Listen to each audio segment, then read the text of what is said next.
A man who clawed his way through the ruin of one world is thrown into a galaxy where ruin is the natural state of things. Marcus Fenix had fought for cities that were already half dead, for people too stubborn to quit and too broken to hope. He had watched the sky burn over Jacinto, heard the screams in tunnels where sunlight never reached, and learned that survival was not something you won. It was something you rented with blood. But even Marcus had never seen a place like this. Here, war was not a chapter in history. It was the weather. It was the religion. It was the architecture. It was the only language entire civilizations still remembered how to speak. The thing that brought him down from the void was not a cog raven and not a ship he recognized. It was a screaming iron coffin wrapped in fire, tumbling through a blackened atmosphere toward a world already dying beneath bombardment. Marcus woke to red emergency strobes, restraints fused half open, metal groaning around him as if the capsule itself were in pain. He had no memory of how he got there. One moment he had been somewhere else, somewhere with familiar steel and familiar ghosts, and the next he was dropping through a sky the color of old blood. His armor sensors spat corrupted readings across his vision. Atmospheric toxins, radiation spikes, ash density beyond acceptable thresholds, unknown biosignatures, unknown everything. Then impact. The pod hit with enough force to flatten a hab block. Mud and debris burst outward in a ring. Somewhere outside, men shouted. Marcus tore free of the harness before the dust had settled, snatched up his lancer by instinct, and braced as the hatch blew off in a howl of steam. The world waiting outside looked like the aftermath of every war he had ever survived, stacked on top of each other. Trenches carved the earth into endless wounds. Razor wire sagged under the weight of bodies. Burning tanks leaned at broken angles like monuments to failure. The air stank of promethium, blood, wet metal, and something older, something rotten at the spiritual level. Even the sky looked diseased. Shapes moved through the smoke. Human silhouettes first. Dozens of them. Greatcoats, helmets, bayonets, masks with round glass eyes. They approached in a nervous spread, rifles raised but not firing, their discipline fighting with the pure instinct to shoot anything that emerged from a falling object in the middle of a battlefield. Marcus stepped down from the wreckage slowly, shoulders squared, lancer held low but ready. He had seen that look on soldiers before. Men exhausted enough to be brave because they no longer had energy left for fear. One of them barked something in a language Marcus did not know. Harsh syllables, clipped and military. Another raised a boxy device on a sling and spoke rapidly into it. Static answered. Marcus's armor translator, battered and confused, tried to make sense of the sounds and failed. He settled for the universal answer. He tapped his chest plate once, then gestured to himself. Marcus Fenix. The soldiers traded looks. Then the ground started to shake. Not artillery, not vehicles, something heavier, something alive. The men in greatcoats snapped instantly from suspicion to survival. Orders tore through the line. Rifles came up. A heavy weapon team dropped to one knee beside a shattered parapet and began cranking a stubby cannon into position. Marcus turned toward the smoke and saw the first of them charge through it. Green skin, massive shoulders, iron plates bolted together without symmetry or sense, jaws built for tearing, eyes full of reckless joy. The creature bellowed something that barely qualified as language and fired a weapon the size of a jackhammer from the hip. Tracer rounds tore across the trench lip, pulping one of the masked soldiers where he stood. More shapes came behind it. Then more, an entire tide of them, hundreds moving with the filthy momentum of an avalanche made of muscle, rust, and hatred. Marcus did not think. He acted. The lancer bucked against his shoulder, and the nearest green brute's head burst apart. He walked his bursts left to right, dropping another, then another. Each shot placed the way years of war had trained his hands to place them. The rifle's chainsaw bayonet snarled as he kicked it to life, the sound rising above the gunfire like an animal being awakened.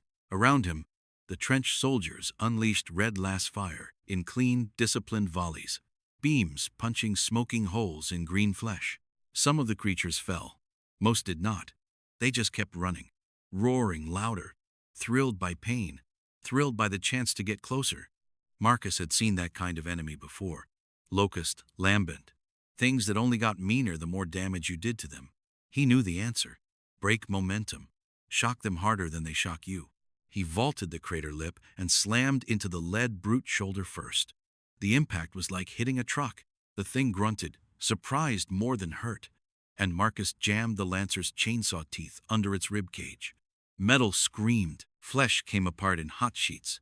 The brute clawed at him with a hand the size of a shovel, but Marcus ripped sideways, tore the wound open, and shoved the corpse into the second one charging behind it. Then he pivoted and fired point blank into a third face until the magazine ran dry. By the time he slammed in a fresh mag, the trench soldiers had caught up to what he was doing. Their officer, an older man with a scar crossing one lens of his rebreather, shouted a new command. The line tightened.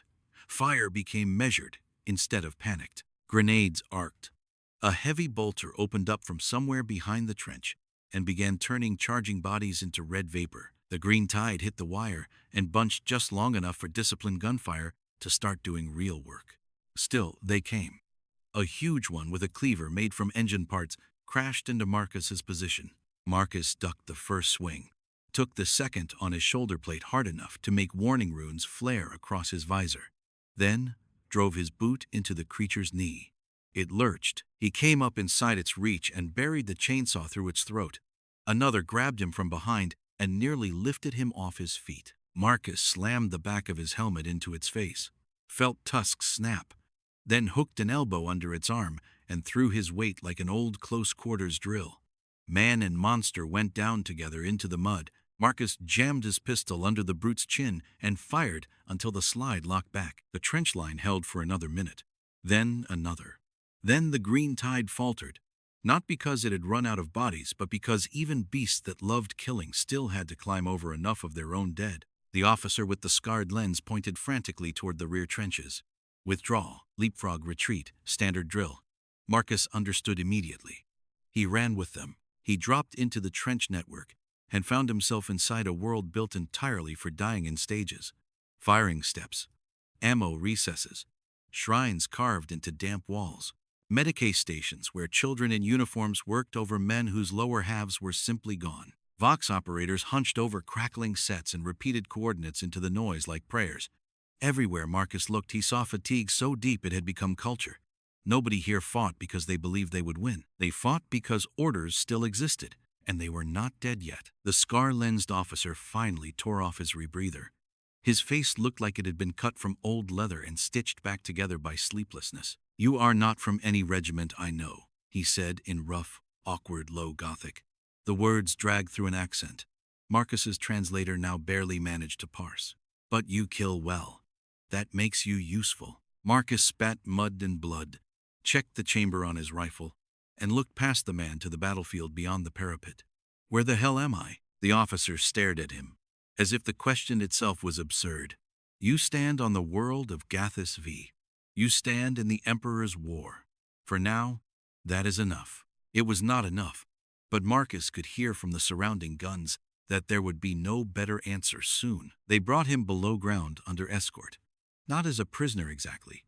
More like an unexploded shell someone wanted to study somewhere safer. The command bunker sat beneath meters of rockcrete and rusting support beams, a tomb converted into an office. Maps covered every wall, not strategic maps. Autopsy reports in map form. Fronts shrinking, defensive circles collapsing, entire districts marked in red. Officers moved around the central table with the mechanical efficiency of people too tired to perform fear anymore. The man waiting at the center was impossible not to notice. Tall, black greatcoat, bolt pistol at one hip, power sword at the other, clean gloves despite the filth everywhere else. He looked less like a soldier and more like judgment given human shape. When he turned toward Marcus, every conversation in the bunker seemed to lower itself out of reflex. "I am Commissar Varn," the man said. "You arrived from a vessel not in our fleet, carrying weaponry not catalogued by the Munitorum, armor not sanctified by the Mechanicus, and markings that mean nothing in Imperial records. Explain yourself." Marcus had been interrogated by politicians, superiors, and men who thought rank could replace competence. He knew the type. The only thing that mattered was whether the person across from you valued truth or utility. The Commissar's eyes made the answer clear. Usefulness first, everything else later. I don't know how I got here, Marcus said. I know how to fight. I know how to hold a line. And from the look of things, that's something you're running out of. Nobody in the bunker breathed for half a second. Then Commissar Varn gave the smallest possible nod. Not agreement, recognition. You speak like a veteran, he said. Not a liar. Convenient. We have no time for either. He stepped toward the map and tapped a cluster of red-lit sectors. This continent is dying. Our defenses are failing by degrees measured in kilometers and corpses. The Xenos press from every quarter. Reinforcements are delayed, resupply is erratic, and morale is a problem solved only by discipline. If you are a fraud, battle will reveal it. If you are a weapon, I will point you where this world needs cutting. Marcus looked at the map, at the shrinking lines, at the casualty tallies written with bureaucratic calm beside places that must currently be filled with screaming. He had seen campaigns like this before. Not the scale. Never the scale. But the shape of it was familiar. An army bleeding out slowly while command tried to turn endurance into strategy. What's the enemy? The room almost laughed, but didn't have the energy. Orcs, said Varn, and they do not stop. Neither do I, Marcus almost said, but the line felt too clean for a room like this. Instead, he just asked, who do I fight with? Within the hour, he was assigned to a line platoon in Sector Cinder 1-9, a patch of trench works that had survived because everyone trying to overrun it had died faster than the men defending it. The squad that received him was led by Sergeant Halvek, a thick-necked veteran with scar tissue, where one ear had once been, and the eyes of a man who trusted absolutely nothing except his own kill count. Halvek took one look at Marcus's armor, at the strange rifle, at the fact that the Commissar had sent him personally, and decided to dislike him on principle. Good, Marcus thought. Means he's still alive enough to judge. The squad itself was a museum of near death. A Cadian sharpshooter whose left arm was mostly augmetic. A Krieg sapper who barely spoke at all and carried enough demolition charges to breach a fortress wall. Two hive-born brothers who reloaded each other's weapons without ever needing to speak. A Vox operator named Selen with sunken eyes and hands that shook only when he wasn't actively under fire. A medic called Brandt who looked 17 and already moved like a 60-year-old undertaker. They gave Marcus a firing position and no welcome speech. He appreciated that. Over the next 3 days, he learned the rules of this new hell. The orcs probed the line at irregular intervals because irregularity itself was a weapon. Artillery never truly stopped. It only shifted location. Sleep came in fragments and tasted of dirt. Food was dense, chemical, and joyless. Prayer was everywhere, scribbled on armor, pinned to trench walls, whispered over jammed weapons and severed limbs. Men invoked the Emperor the way gears once cursed their luck, automatically, bitterly, because it was habit worn into survival. Marcus also learned something more dangerous. The Imperium, for all its size and banners and ritual, was built on the same ugly truth as every other desperate war machine. It spent lives to buy minutes and called it valor. It fed men into impossible defenses and painted purpose over the sacrifice afterward. The difference was scale. On Sera, whole cities had died for nothing. Here, whole worlds could. And yet, he could not entirely hate these people. Not when he saw Havoc hand his own ration water to a wounded trooper. Not when Brandt worked 18 straight hours with hands slicked to the elbow in blood and never once slowed. Not when Selen kept relaying coordinates through shell shock, because if he stopped, guns somewhere behind them would stop too. They were trapped inside a monstrous system, yes, but they were still people. They still flinched, still laughed when exhaustion bent far enough into madness, still stared too long at photos tucked into breast pockets. On the fourth night, the orcs came harder than before. No probing rush, no scattered mob. This was a real attack, the kind of push built to collapse a section and split a front. Flares turned the sky corpse white. Vox traffic overloaded into shrieking static. Halvek's squad took position along the parapet, while heavy batteries behind them began firing so rapidly, the ground quivered like an animal under the lash. Marcus saw them massing through the smoke. Hundreds at first, then hundreds more behind those. Crude towers on treads clanking forward under banners made from flayed tarp and skin. Gun wagons belching fire, mobs of infantry slamming choppas against breastplates and roaring themselves into a frenzy. And above them all, lumbering shapes with enough armor and scrap to count as walking bunkers. This, Marcus realized, is what happens when an army and a riot become the same thing. Hold until my order. Helvig Bagel. The line waited. Marcus could feel the soldiers around him, trying not to break early, trying not to fire too soon, because ammunition mattered and fear made men waste it. He respected that. When the first wave crossed the wrecked wire and began climbing over the corpse piles left from previous assaults, Halvik cut the air with one hand. The trench erupted. Lost beams stitched the dark red. Autocannon fire thudded from the flank. Mortars from rear positions dropped into the densest clusters and turned orcs into airborne chunks. Marcus fired in disciplined bursts, each pull of the trigger shaving away a fraction of the charge. He targeted the loudest leaders, the ones actually managing to herd the green tide instead of merely running with it. When one huge brute climbed onto a burning chimera wreck and started waving a chain axe like a banner pole, Marcus put 3 rounds through its face and watched the mob around it stumble for half a second. Half a second was how lines survived. Then the walkers hit. A pair of rust-plated stomping engines crashed into the anti-tank ditch and started climbing out, guns blazing wildly. The whole trench sector started screaming for anti-armor support. The Kriegssapper beside Marcus, who had spoken maybe 12 words since they met, simply rose from cover with a demolition satchel in both hands and vaulted the parapet before anyone could stop him. Marcus swore and went after him. Shells burst around them as they sprinted through the kill zone. The sapper ran with the serene commitment of a man who had died internally years ago and was merely waiting for his body to catch up. One walker turned its crude cannon toward him. Marcus emptied half a magazine into the exposed driver slit. The rounds didn't kill whatever was inside, but they made it jerk just enough to miss.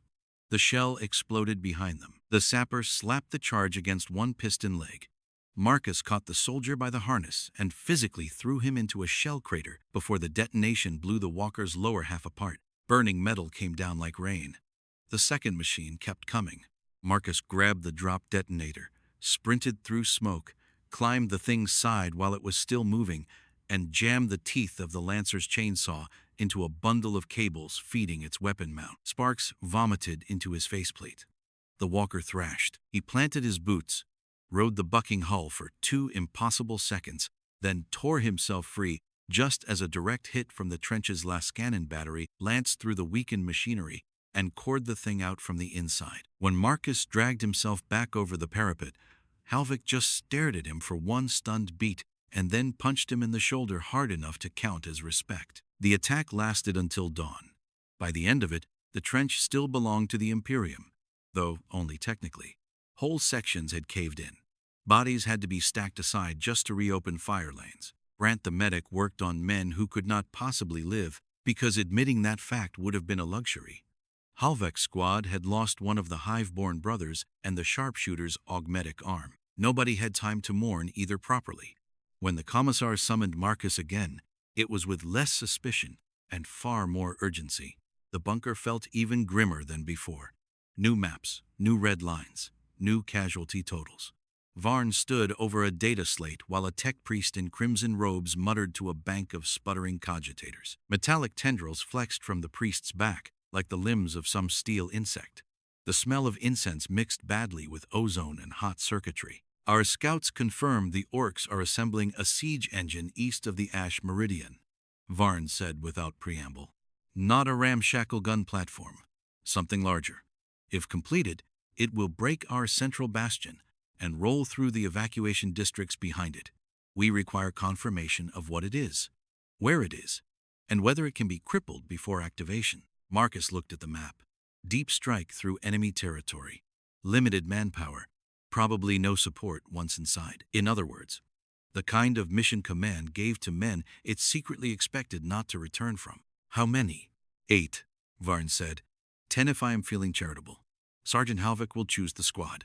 You will lead it. Halvik, standing 2 paces behind Marcus, exhaled through his nose like he'd just been told exactly how he'd die and had decided it was reasonable. Marcus asked the only question that mattered.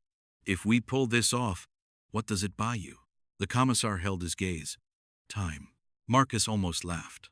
Of course it was time. Every war eventually reduced itself to that currency. He nodded. Then, let's go buy some. They moved out under bombardment at twilight, slipping through a drainage culvert beyond the trench line and into the ruined industrial zones between fronts. The world beyond the parapet was worse than the battlefield seen from safety. Craters nested inside larger craters. Manufactorums stood split open, their conveyor lines dangling like entrails. Human bones and orc bones mixed so freely in the ash that no one could have sorted them even if there were reason to try. Marcus led by habit, by instinct, by the subtle geometry of moving through hostile ground without advertising your existence. Halvik shadowed him on the right. The Krieg sapper floated like a ghost on the left. Demo pack held close. Selen stayed central with the Vox unit wrapped in scavenged cloth to muffle its rattle. Nobody spoke above a whisper. Nobody needed to. They found the siege engine site after 2 hours of crawling through ruin. It was worse than any rumor. The orcs were building a Gargant. Not complete, not yet, but already huge enough to blot out sections of the horizon. A god machine conceived by lunatics and assembled by creatures too brutal to understand impossibility. Towering legs of welded scrap. Armor plates hung like fortress walls. Gun decks. A snarling metal face. Swarms of orcs crawled over it, hammering, shouting, firing test bursts into the air for the sheer joy of noise. Supply convoys trundled in from every direction, bringing more ammunition, more scrap, more bodies to feed the construction. Halvik breathed a single curse. Marcus studied the support structure, the fuel lines, the ammunition cranes, the half-completed knee joints.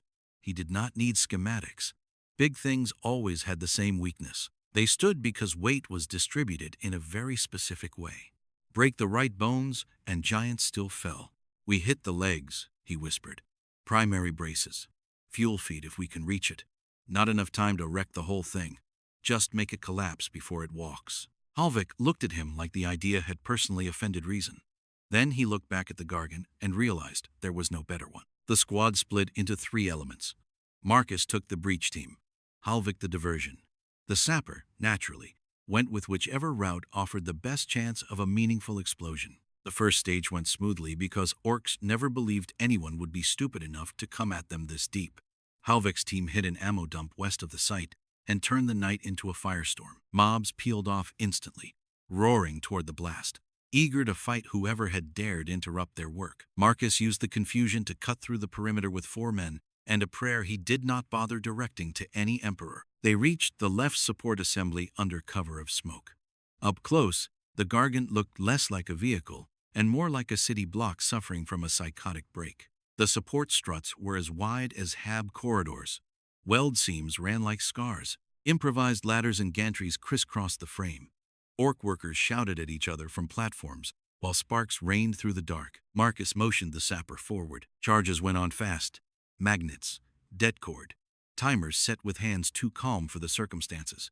Marcus covered the approach with his lancer, dropping a worker and then another when they came too close. The problem came when a knob saw them. The creature stomped out from behind a fuel crane in armor, cobbled from tank plating, a power claw crackling on one arm and a pistol the size of a mortar on the other. It took one look at the humans planting bombs on its precious machine and became the angriest thing Marcus had ever seen that still technically possessed a face. It charged. Marcus met it halfway. The first swing from the claw took a chunk out of the support beam and showered them in molten metal. Marcus rolled under it, came up firing into the knob's side, and got rewarded with the kind of reaction that would have killed any sane creature. The knob just roared louder and kicked him hard enough to send him skidding across the steel. The lancer nearly went from his hands. He clamped down, rose on one knee, and triggered the chainsaw. The knob swung again. Marcus caught the wrist with both hands, redirected just enough, and let the claw carve through a railing instead of his chest. Then he drove the spinning bayonet teeth into the gap under its arm, where the armor plates overlapped. The saw bit. The knob screamed. Marcus shoved deeper, riding the recoil and resistance, until the teeth tore through muscle, and something important behind it, a gunshot the size of thunder, went off beside his head. Halvik had arrived, blood on his coat and grin gone feral. Emptying a shotgun into the knob's face from near point blank, green matter sprayed across the beam. The monster staggered. The sapper, who truly believed in overkill the way priests believed in gods, thumbed a spare charge live, and shoved it directly into the knob's chest harness. "Down!" Marcus barked. The blast turned the upper torso into weather. "Timers live," Hulvek shouted. "We've got 90 seconds if we want those charges to matter." They ran. The withdrawal was a sprint through fire and debris, pursued almost immediately by every orc in earshot. Gunfire chased them between wrecked supply crates. One of the hive-born troopers took a round through the back and kept moving for another 30 steps before dropping. Selen tried to stop. Marcus physically shoved him onward. No time, no choice. The kind of decisions war made for you so often, you stopped pretending you were the one making them. When the charges went off, the world made a noise too large to be called an explosion. The Gargant's left leg vanished at the joint in a flood of flame and broken plating. 2 beats later, the secondary charges tore through the opposite brace. For one impossible second, the giant still seemed to consider defying physics out of sheer stubbornness. Then it leaned, groaned, began to fall. When it hit the ground, the impact kicked up a wall of dust and fire that rolled across the plain and swallowed half the worksite. Fuel reserves cooked off. Ammo stacks followed. Entire mobs of orcs disappeared under their own collapsing idol. Marcus got to one knee in the crater of the blast wave, coughing soot, and watched the giant burn. Even in death it looked angry. Back at Imperial lines, nobody celebrated. They were too tired and too aware that victory here always meant not dead yet. But the mood changed. A little straighter at the shoulders. A little more force in the gun crews. Word spread fast that a foreign soldier and a line squad had dropped a Gargant before it could walk. In a world measured by losses, that counted as myth. The myth lasted less than a day before reality demanded more. The orcs, enraged by the destruction, consolidated under a new warboss operating out of the shell of an old hive spire beyond the Black River. Intelligence suggested he was larger, smarter, and meaner than the last one, which in practice meant every mob within range was drifting toward him, reforming into a killing mass with just enough direction to become truly dangerous. If he lived long enough to launch a unified offensive, the defense would crack. And behind the defense were not just soldiers now, there were civilians, thousands of them being prepared for emergency evacuation from the underhives. Varn laid it out with merciless clarity. Kill the warboss, the horde fractures. We gain a window to withdraw non-combatants. Fail, and this entire hemisphere becomes a slaughter pit. Marcus did not ask why it always came down to him. He already knew. Because he kept surviving the missions other people were supposed to die on. This time they gave him 50 men. Veterans, stormtroopers, sappers. One sanctioned psyker, Marcus, avoided looking at too directly because the air around him felt wrong. The red-robed tech priest insisted on coming as well, claiming an interest in the adaptive machine spirit anomalies of Marcus's armor and weapon. Marcus did not understand half of what the priest said, but he understood useful when he saw it. The insertion was a nightmare from start to finish. Sewer approach, collapsed maglev tunnels, contact every kilometer, orcs in nests, orcs on patrol, orcs brawling with each other in chambers lit by barrel fires. Marcus cut through it all with the brutal, narrow focus of a man who had long ago accepted that every operation was just a series of smaller survivals. The warboss's stronghold occupied the heart of the hive ruin, a cathedral of rust and concrete wrapped in gun emplacements. Drums echoed through its lower halls. Fires burned in old assembly chambers now turned into feasting pits and arenas. The walls were painted with crude victory glyphs, each one bragging in blood-red scrawl about enemies crushed. Worlds claimed, bigger fights coming. Marcus never intended to fight the whole fortress. That was the kind of plan generals made when they weren't physically present. He wanted one thing: bring the roof down on the warboss and anyone close enough to count. The squad infiltrated through collapsed maintenance levels and descended toward the central chamber where the drums were loudest. Twice they nearly got caught. Once when an orc patrol found the bodies of 2 sentries they'd hidden badly in a rubble chute. Once when the psyker started bleeding from the nose and whispered that something in the warp was looking back at him. Marcus ignored both problems the only way he knew how, by moving faster.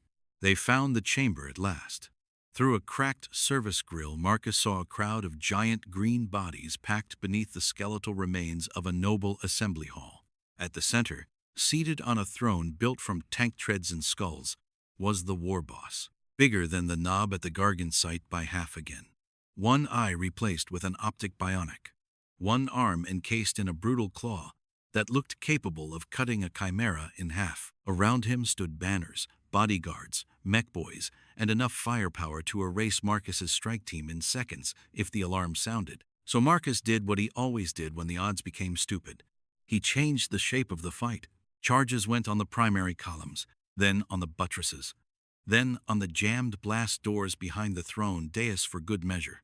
The sapper worked with religious intensity. The tech priest whispered binaric catechisms over the detonators as if convincing them to become saints.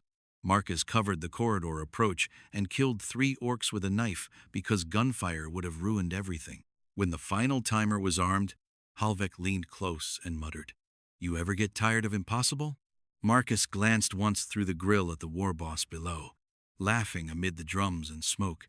"No," he said, "just of losing." The way out lasted 20 seconds before it became a disaster. Somebody saw them. Maybe a sentry. Maybe blind luck. Maybe fate, if this universe insisted on having one. An alarm roar shook the halls. Doors slammed open. Orcs flooded the corridors. Marcus's team began shooting, and the mission turned from silent infiltration into a running butcher's bill. They triggered the charges while still inside the structure. The detonation split the stronghold's spine. Columns burst. The central ceiling folded. Half the assembly hall vanished in a thunderhead of pulverized stone and screaming metal. The warboss disappeared under the collapse in a geyser of dust, fire, and shattered masonry. The shockwave punched through the corridor and threw Marcus into a wall so hard his visor webbed with cracks. Men went down, lights died. Somewhere behind him, a secondary magazine cooked off and transformed a side passage into a furnace. "Move!" Marcus roared, even as his own ears rang uselessly. They fought their way out through the west breach, reduced by almost half, dragging, wounded, abandoning dead they physically could not recover. Outside, the night had become a carnival of panic. Orc mobs bellowed at each other, some charging the ruins, some firing wildly at shadows, some already starting to fight over who would lead now. The horde was not broken, but it was confused, furious, directionless for the moment, which was enough. The retreat back to Imperial lines was pure attrition. Bikes harried them. Snipers on scrap towers took shots through the ruins. One stormtrooper squad stayed behind in a transit station to hold a choke point and did not answer the Vox again. Marcus carried Selen for part of the route after a fragment sliced the Vox operator's thigh open to the bone. Halvek limped with a broken hand and kept firing a looted slug gun because it was what he had. The psyker vanished during a rearguard engagement, and none of them were sure whether something killed him or something finally claimed him. When they reached the lines at dawn, Varn was waiting. "The warboss?" the Commissar asked. Marcus, caked in ash and blood and powdered stone, looked back toward the distant column of smoke rising from the enemy city. "If that didn't kill him," he said, "it buried him deep enough to miss the next fight." That was good enough for Varn. The evacuation began within 12 hours. That was when Marcus understood the true scale of the war he'd stumbled into. Not armies, though those were vast. Not the weapons, though some could level mountain ranges. It was the number of ordinary people crushed beneath the machine and still somehow alive to be saved. They came out of the underhives in endless lines. Mothers carrying sleeping children through ashfall. Miners with rebreather scars on their cheeks. Factory workers, clerks, old men, limping invalids. Teenagers trying to act brave for siblings too young to know what the sirens meant. Troopers guided them up transport ramps, while artillery fell closer with each passing hour. Marcus stood security at one of the embarkation zones. Armor patched 3 different ways, left pauldron replaced by a salvaged plate, the Mechanicus had hammered into place with all the tenderness of a blacksmith fixing a tractor. He watched the civilians board and felt something inside him twist in a way battle never quite managed. Soldiers dying made sense. It was the language he knew. Civilians waiting in line for a chance not to be crushed by a war they never voted for, that was harder. A little boy stopped in front of him near the base of the ramp. Couldn't have been older than 9. Ash on his face. Eyes too clear. "Are you one of the Emperor's giants?" the boy asked. Marcus looked down at the ruined armor, The chainsaw rifle, the blood, not all of it his. He almost said no, almost laughed. Instead, he answered in the only honest way he could. No, just a guy who's still standing.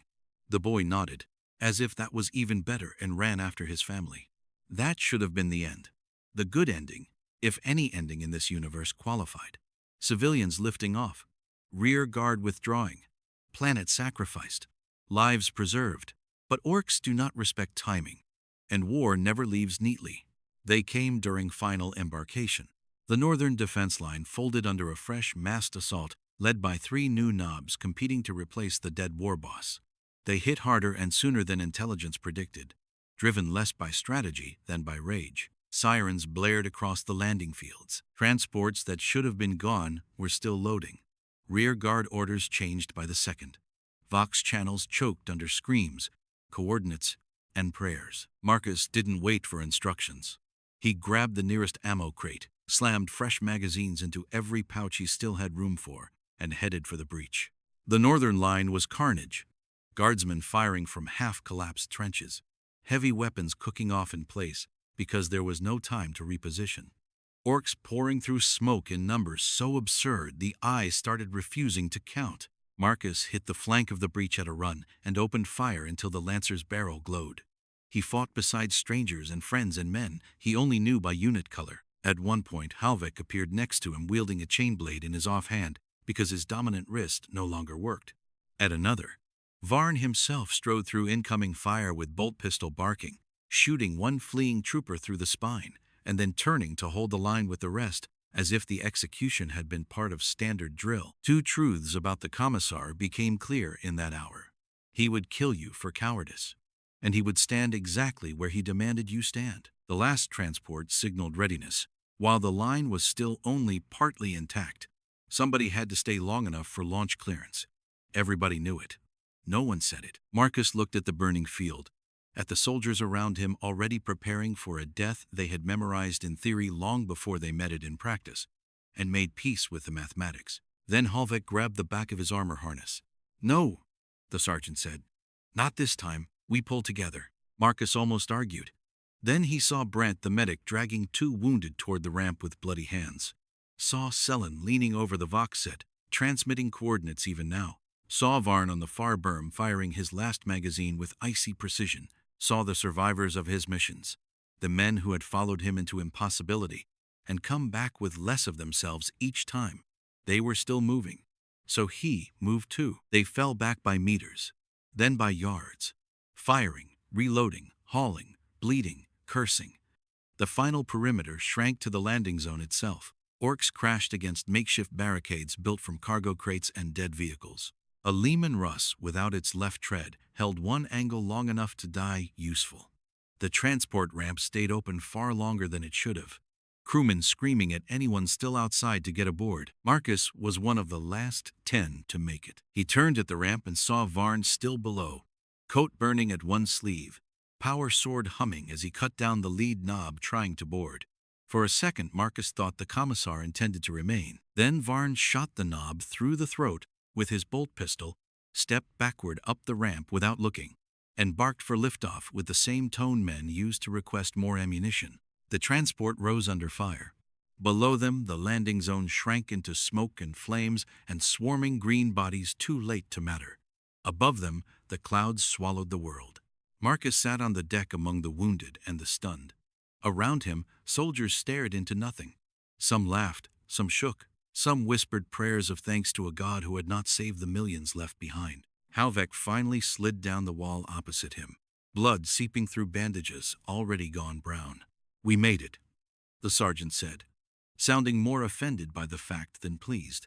Marcus let his head rest against the hull and closed his eyes. "Yeah," he said after a long while. This time, he recovered in transit among the broken remnants of the regiment. Bones knitted, cuts sealed, bruise faded to yellow. His armor sat in pieces on a mechanicus workbench, while the red-robed priest muttered over it with proprietary fascination. The lancer, somehow, survived too.